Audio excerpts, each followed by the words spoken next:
What's going on, guys? Welcome back. NFL Commentary for you. Do me a favor, take a moment, like button, subscribe button, criticism in the comment section, Twitter, Shutdown Safety is my username. Jared Allen has retired in maybe one of the most prolific ways I've seen a player do it as of late. Essentially set up a tripod, got on his horse, and was set to ride off into the sunset. And even though the sunset wasn't there, it was an overcast day, he did it anyway. He also put out a short release to thank, the fans, teammates, and franchises that he's had an opportunity to play with, and obviously announced that he would not be returning to the NFL. Jared Allen, though, to me, one of the best pass rushers I've had the opportunity to watch. And more importantly, is a guy that brought it on more than one team. When you think back to the contract dispute, the franchise tag with the Chiefs, and then ultimately what the Vikings gave up to get Jared Allen. You talk about what essentially became draft picks of Brandon Albert, Jamal Charles, more than that actually, in fact. You see so many times in the NFL that players are signed for what they've achieved on one team and don't bring that to the next and fall significantly short of expectations.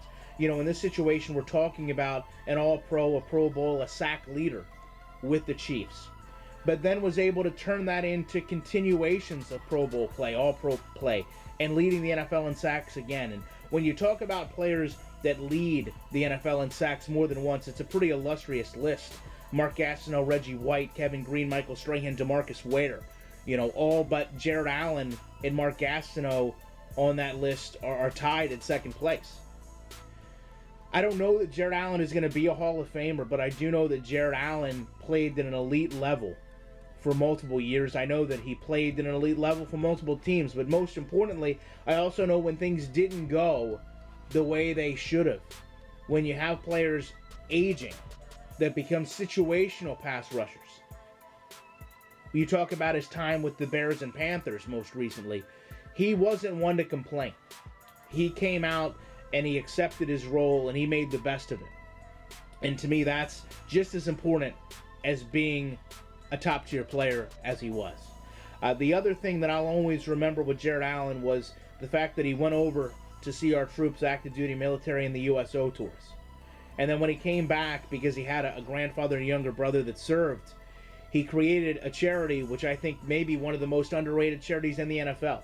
Jared Allen's Homes for Wounded Warriors, where essentially he builds or makes homes handicap accessible for our military that comes back and isn't able to perform their daily functions in the comfort of their own homes because of the wounds they've suffered in battle.